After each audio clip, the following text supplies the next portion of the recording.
On today's show, we discuss whether OKC's aggressiveness backfired and the Rockets' near-perfect third quarter.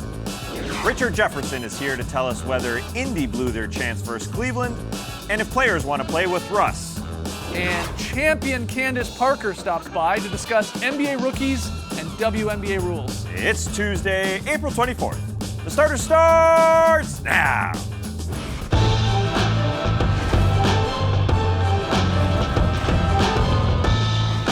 Good evening, Sweet World, and welcome to The Starters, presented by Jack Daniel's Tennessee Honey. Whether you're joining us live right now on NBA TV, watching later on YouTube, listening to the podcast, doesn't matter. We're happy to have you. I'm Jay Skeets, and alongside me, as always, that's Tess Mellis. Thank you for joining us. To his right, the international man of mystery, taking it to the max, Lee Ellis. Friends. Lily. And last, certainly not least, over yonder, that's the bearded one. That's Trey Kirby. Hey-yo! Hey-yo! TK, what's up? Well, I'm here at the internet looking for your best tweets at hashtag the starters. And guys, last night's Thunder Jazz game had a whole bunch of memeable moments, but perhaps the most memeable came after Russell Westbrook picked up his fourth foul in the first half.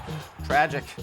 Then he was taunted by Mitt Romney sitting courtside in a Jazz jersey over a dress shirt. That, my friends, is the most savage of burns. And it brings us to today's question.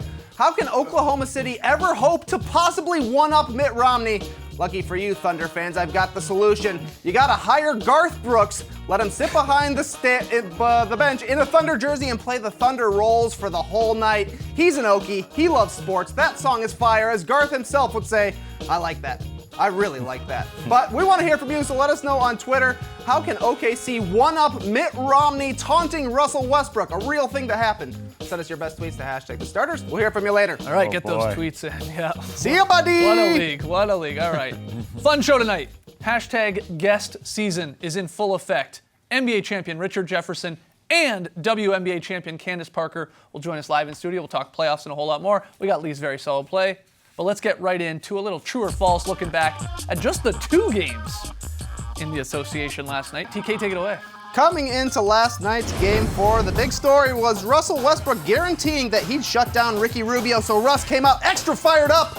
But then he picked up those 4 fouls in the first half, and the Thunder in general looked like they were in overdrive all night. So maybe they were a little too fired up. True or false?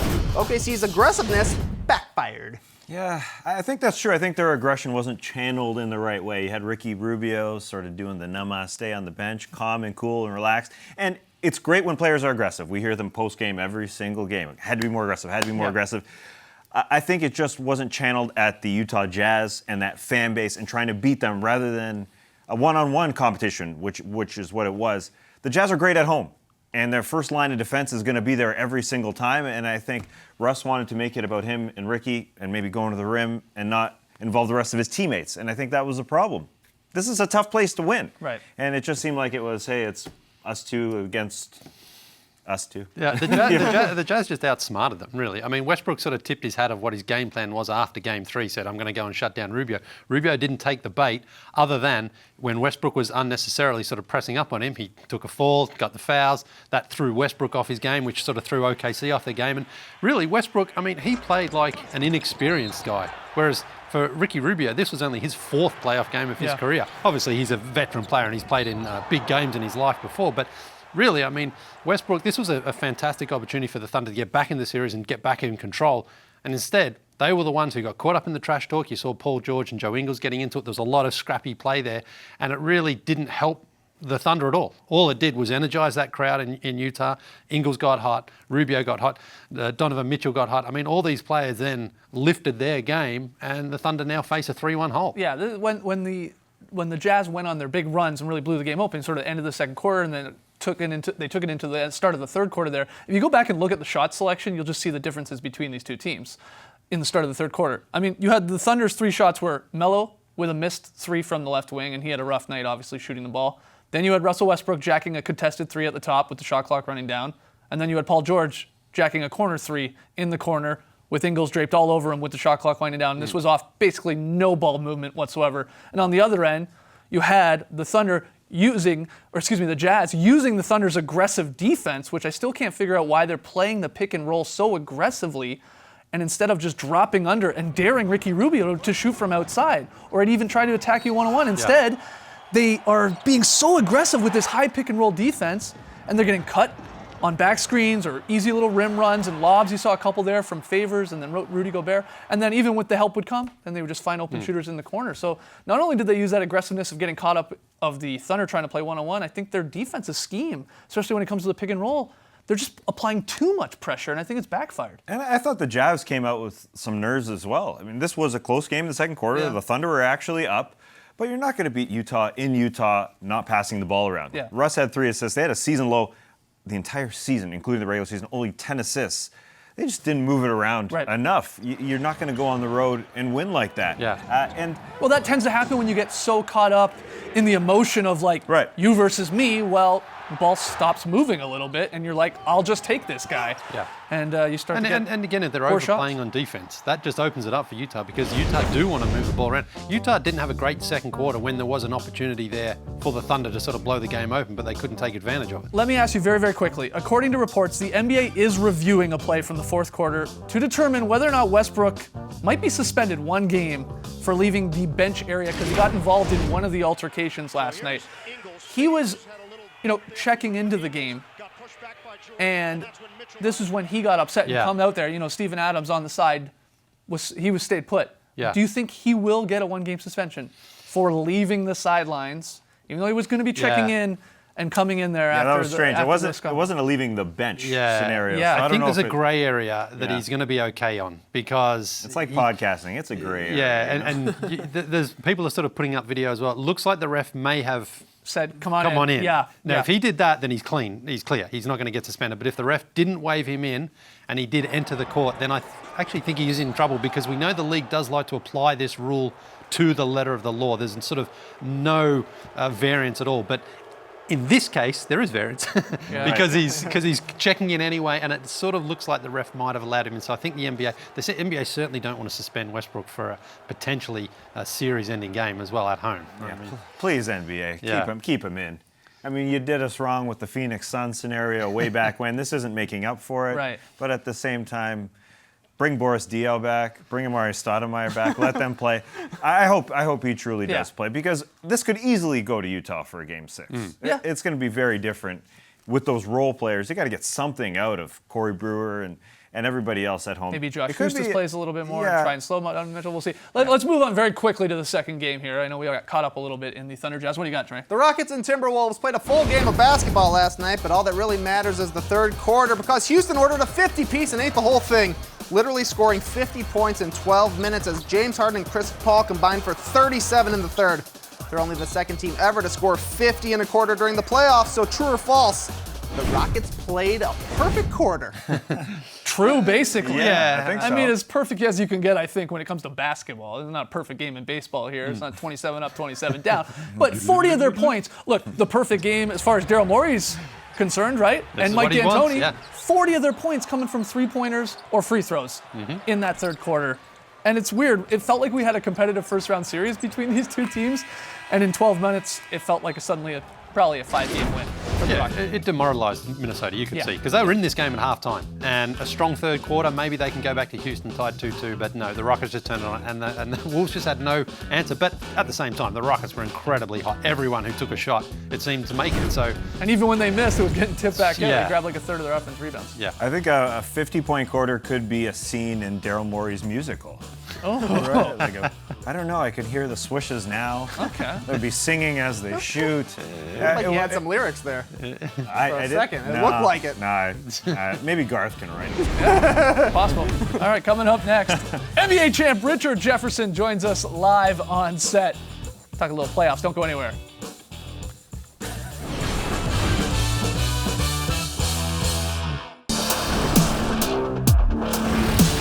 Welcome back to the Starters. It's officially guest season, and we're joined now with 17-year NBA vet and 2016 NBA champion Richard Jefferson. How you guys doing?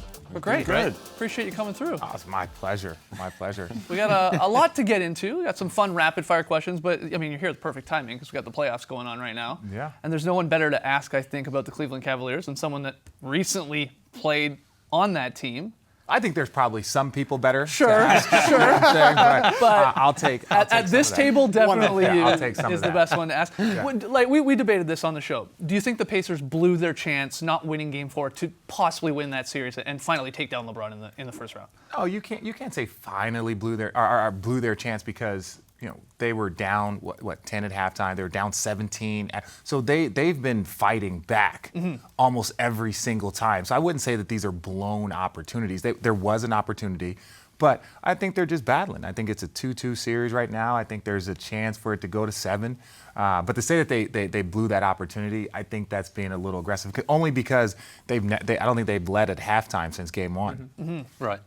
Have you been surprised at all that this is a tight series, or not as much because a fairly new Cavs team, especially with the Kevin Love injury and LeBron still trying to figure that out? Not as shocked as much being a 4-5 here. I really like the Cavs team. I think they have some good pieces. I don't know if they've had a ton of time to play together, but I think for most of the guys on this team, this is a new experience. Even for Kevin Love, being the number 2 guy and having to score, as a secondary option. Where with Kyrie and even some of the Bron teams in Miami, they had multiple guys that could do things, and now it's Bron, Kevin Love as a second option, and then the rest of the cast.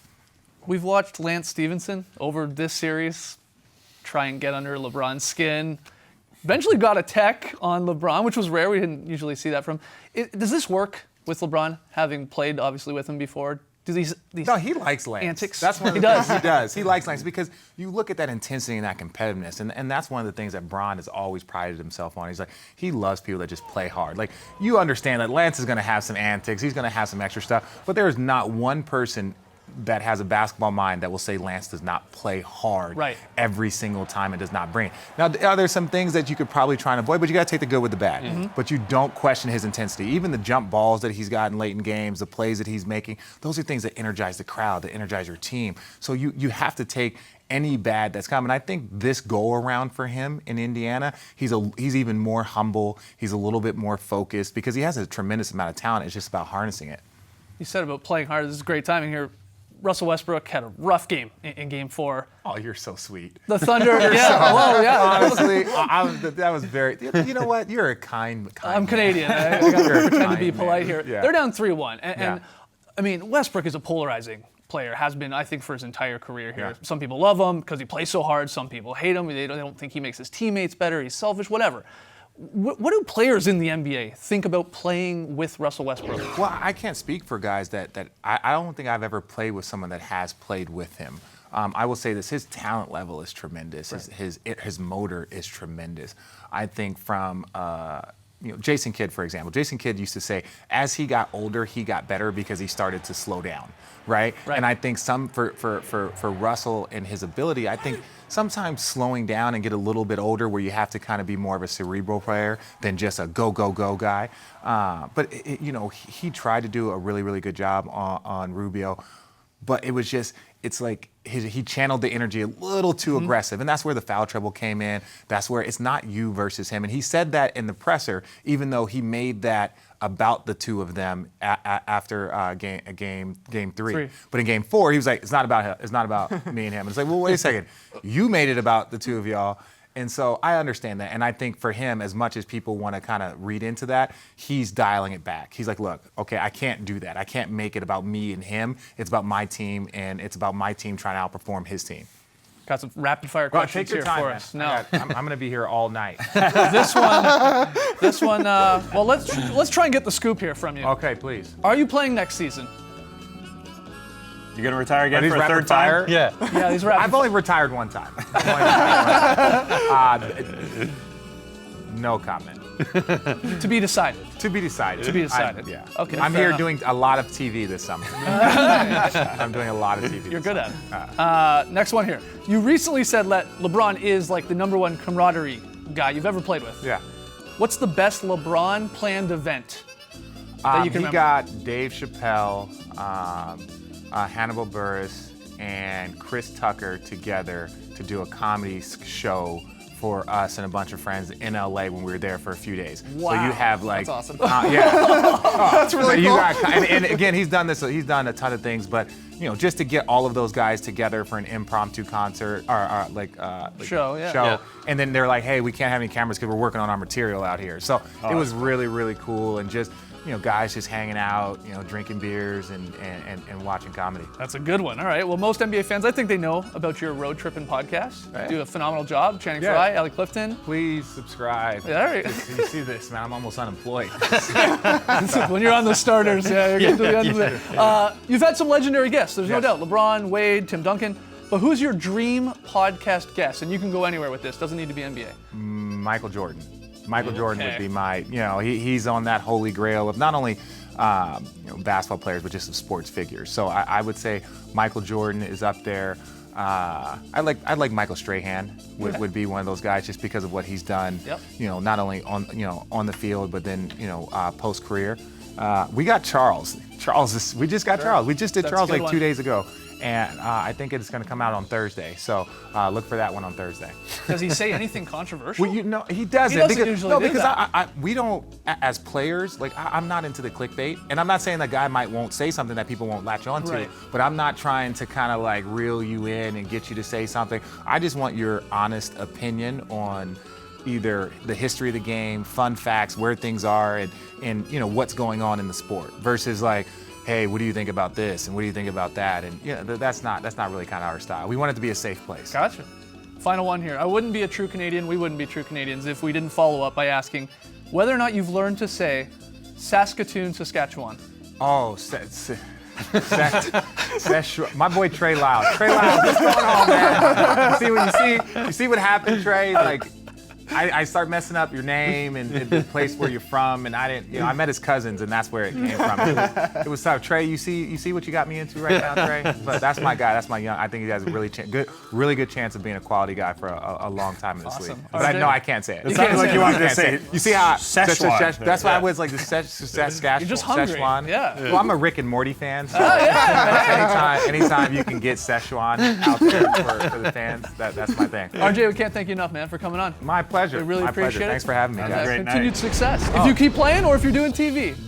We'll see. All right, when we come back, the champs keep rolling through the studio here. WNBA MVP and champion Candace Parker joins us next. Don't go anywhere.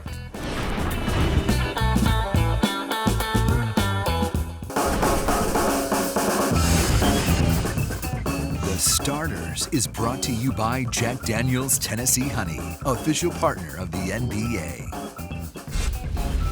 Welcome back to the show. We are happy to have the person with the most MVPs on this graphic. More MVPs than the other two combined. I know, I'm getting ahead of myself. KG also has one, but you can see Candace Parker on Area 21 with Gary Payton and KG himself. Candace, thank you so much for joining us. Thanks for having me, guys. This is pretty nice. I mean, it looks nice when I'm watching it, but this is way nicer. It's cooler in person. Yeah. Okay, that's good. All right. We're thank- not, but the setting. Oh, you guys are Yeah, cool as no, well. sorry. Don't worry about that. Very, very kind of you. Let's get into the NBA playoffs. All right. I remember watching on Inside the NBA last month, and you were asked about the best team in the Eastern Conference. The Cavs were sort of struggling. The Raptors were raptorizing because that's what they do. And you said it doesn't matter. They're going to finish second place no matter who comes out of the East because the Western Finals is actually the NBA Finals. Do you still feel the same way? Still feel the same way. A team like Golden State that doesn't drop off as much with arguably one of the best, well, I'll just come out and say one of the best shooter in the history of the game of basketball. Right. That changes the tempo for them to be able to figure out how to win in a different way without their point guard. It's just setting them up for another championship season. Has the Rockets' start to the postseason maybe swayed you a little bit that they can topple the Warriors? I like the Rockets, and I think that they're a great regular season team. But I think until James Harden and Chris Paul can obviously go into that, and the refs aren't calling fouls for James Harden. It's play basketball, so when he starts balling and scoring 50, there's nothing you can do. But when he's struggling, the Rockets struggle. And I think Golden State has so many different weapons and so many different focuses, and they're getting that practice without Steph Curry. It feels like we're already a month into the playoffs. We love this game, but sometimes the NBA playoffs, it takes a little while. It takes some time. And I've always thought about whether or not we should shorten playoff series. And that's what happens in the WNBA. It's the actual format is single elimination for the first 2 rounds and then best of 5 for the third and the finals. Do you think that could be adopted by the NBA, or is there another rule that the NBA could adopt from the WNBA? Well, I personally don't like the NCAA strategy of 1 game you're out. Because, I mean, what if your best player has the flu, right? Right. Or something, you know? Yeah. It's just anything can happen. But I do like the concept of a super conference. I do think that the 2 best teams should meet in the finals. Now, that probably adds thousands of traveling miles for the NBA. I mean, I know it has for us. Right. But we have become that super conference. And I think that the best thing about the NBA is that the best team wins the championship year in and year out with a series. So I don't think you should change that. But I would like to see Golden State and Houston battle it out in the finals as opposed to the Western Conference Finals. All right. Okay, let's talk a little bit of award season here. I mentioned that one MVP. You won 2 MVPs. That one MVP you won during your rookie year. Who's your pick for Rookie of the Year in the NBA this season? All right, so was my head or my heart say which one? Gotta go You're hard. torn. You're torn like everybody Gotta go else. heart? I mean, my heart says it's Ben Simmons. You know, I think Ben Simmons has been phenomenal all year. If you look at what he's done, step into the point forward position. He's playing this at 6'8", dominating the game, making his teammates better. Got Philly, you know, obviously right place, right time. The process is now.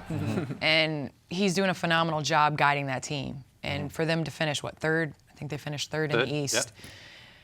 But Donovan Mitchell, There's the but. I mean, what he did last night in the playoffs. Yeah.